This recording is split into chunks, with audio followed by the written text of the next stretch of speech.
Dear ones, welcome to my channel and thank you so very much for all of your love and support. Please do like and subscribe, as it does help my channel to grow, and take those parts of my message that do resonate with you and leave the rest as they will resonate with somebody else.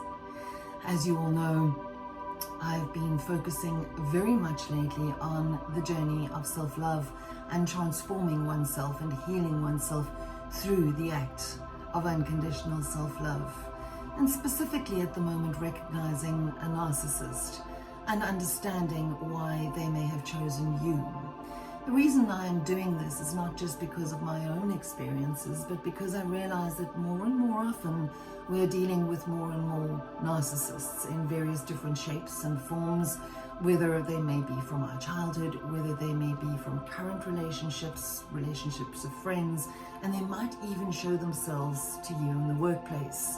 And I'm focusing on these because so many who have not dealt with a narcissist may actually be quite flippant about the effects that they have on somebody who has been abused by a narcissist and how much it actually takes to heal from these experiences.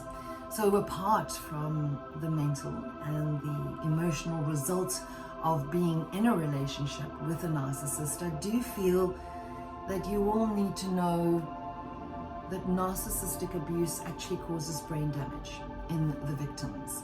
It raises cortisol levels in the body so high that over a certain amount of time, the longer the time, the worse the effects. It actually shrinks the hippocampus, which is the center of the brain that is in control of short-term memory and learning. And this causes the amygdala to swell up, which is what we call the reptilian brain. And that's the part of the brain that controls our primal emotions: fear, anxiety, shame, lust, anger, all of that. It controls all of those emotions, and when it swells up, it's going to constantly put one in a state of fear and arousal, and that obviously triggers the fight or flight response, which then goes crazy in one all the time, and one finds oneself in a constant state of survival mode.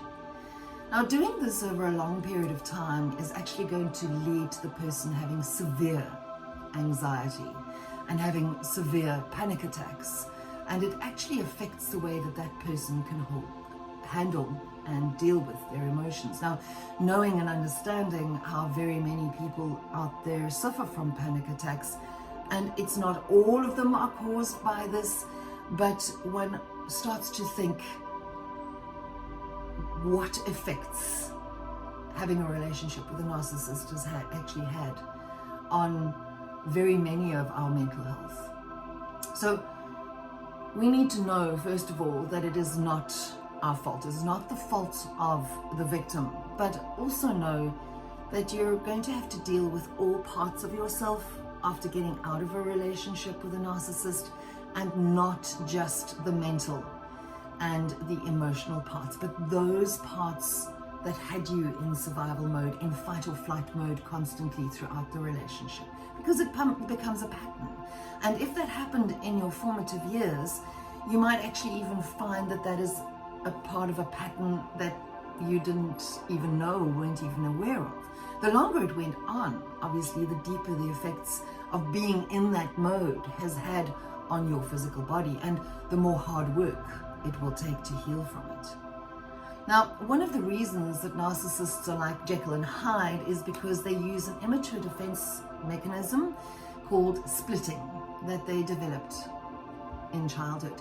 They use it on themselves, and they use it with you.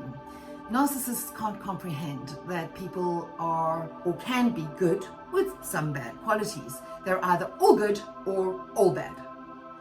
And that's why protecting their facade, or the image that they portray to the world around them, is so very, very important to them, because if they're not perfect, then they're all bad. They're constantly in this internal battle between their own perfect false self and their true self. And that really makes them feel worthless. It makes them feel shame, unlovable, and they use that on you and they make you feel that way about yourself, And in essence, that's what they're doing, is they're projecting their own inner internal struggles on you so that you feel that way about yourself. And in essence, lands up being that they blame you for the way that they feel. You see, in the beginning, the love bomber was the person who idolized you, who made you think and feel that you were perfect. They honestly didn't ever think that you were going to have any flaws, because someone who loves them is good and could or never would be bad, and someone who's bad could or would never love them. So when you went into a sort of devaluing mode, you did something that the narcissist actually saw in you, and that put you in the so-called bad category.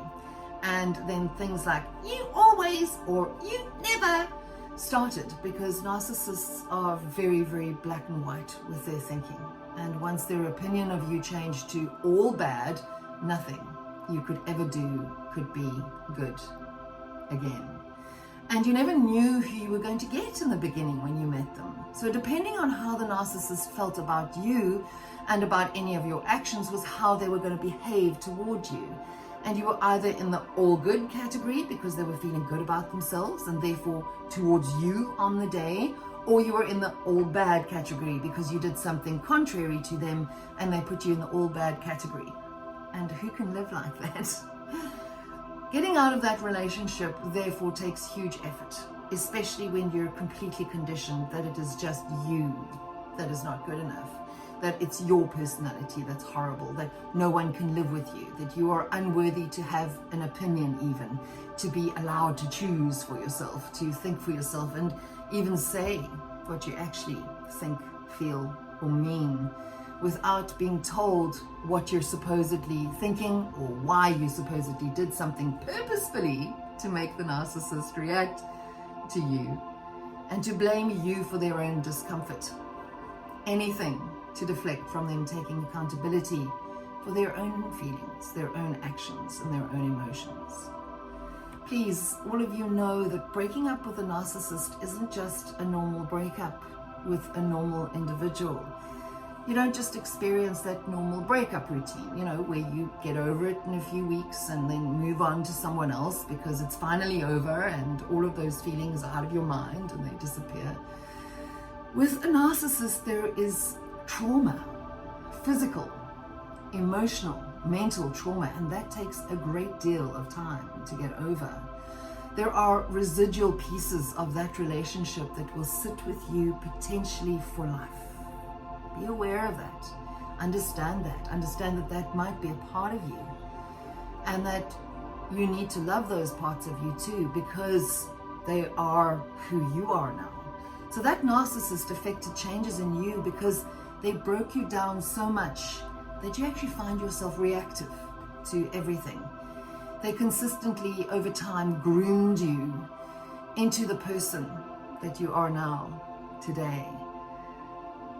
You learned all of these things subconsciously because they programmed you to be a certain way in order to control you. So how do you actually move on from that? Well, the short answer is that you have to take time to unlearn everything that they taught you, that they trained you to do or to believe or to be, and this will not just happen instantaneously. In actual fact, sometimes you will find that you're not even aware of some of the conditioning that went on until you're faced with a similar situation, and then you react and you can't understand why you're reacting in a certain way. However long you were with them, however long you were like that, it will take time to get over, and it does start with falling in love with yourself again. Bear in mind that as you heal from trauma as a people pleaser, we often find linked intrinsically with this is excessive overthinking.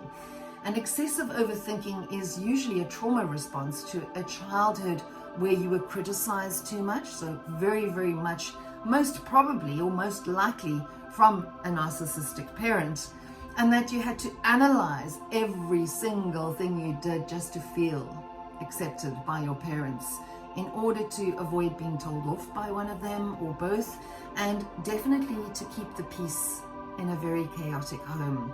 You learned how to be hypervigilant, to read their energy, to predict all the possible outcomes in order to create some level of safety for yourself.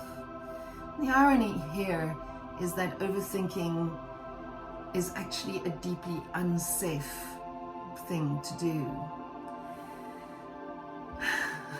Why? Because it sends the signal to your system that you do not trust yourself, that you do not trust the process of your life because you're disconnected from your intuition and you feel like you're not enough. So you become a stressed out career chaser, trying to prove yourself all the time, an anxious people pleaser, an emotional eater who struggles to lose weight, and reacting as an adult as the confused and scared child that you once were.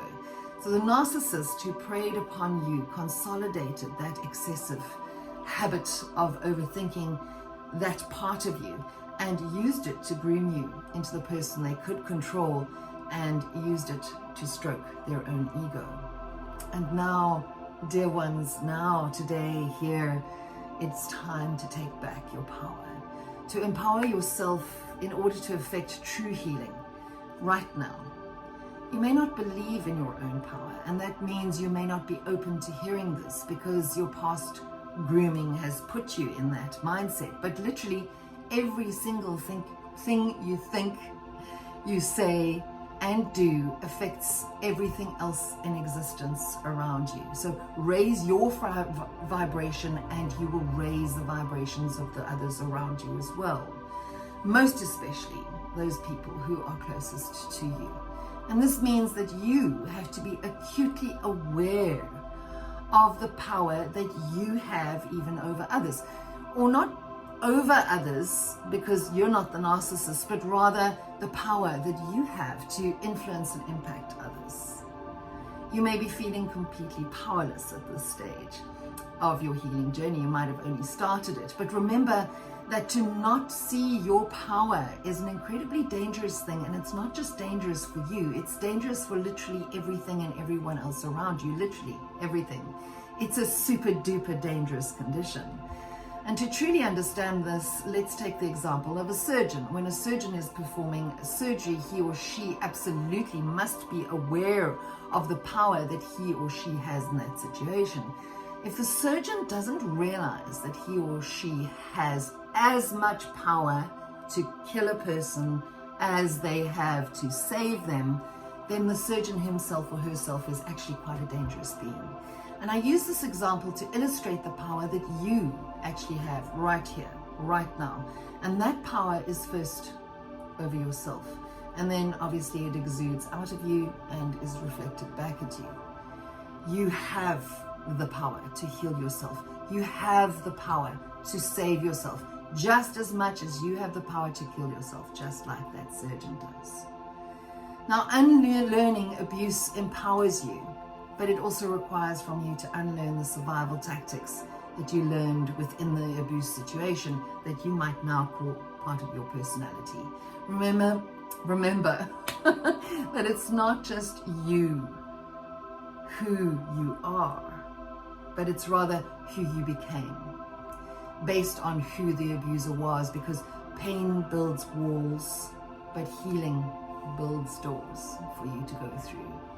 So build yourself a new door to the new life you are choosing to manifest for yourself. It's manifestation season. We have the eclipse coming up on the 20th of April. So this is the time to write down what you want for your life, to be able to manifest it and to be able to actually throw it into a burning bowl on the 20th so that you can actually send that to the universe and believe in the life that you truly want to live for your highest and greatest good. So build yourself that door to the new life that you're choosing to manifest. Teach your inner child that you're loved, that you're good enough, that you're safe to relax, and literally everything will change. Healing is hard, but it is necessary. And know deeply that you've got this. You can do this. You've got that power, and you have the love and the support to become your greatest self. Say to yourself, I'm worth it. And the next time you hesitate before going after something you want, the next time you brush off a compliment because you don't feel worthy of it, the next time you doubt your place in the world and in the workplace, in your home, or even in your own skin, say these words to yourself: I am worth it. Love yourself unconditionally.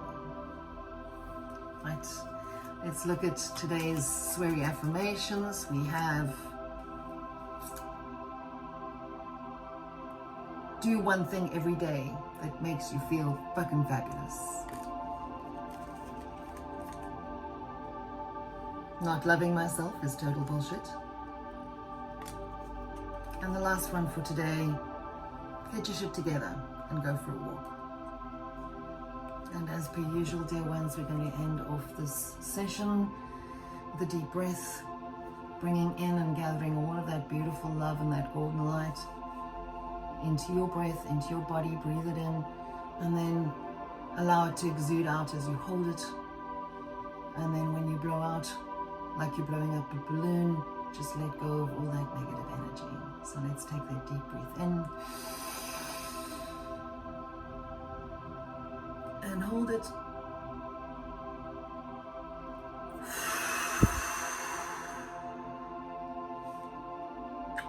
So much love, dear one.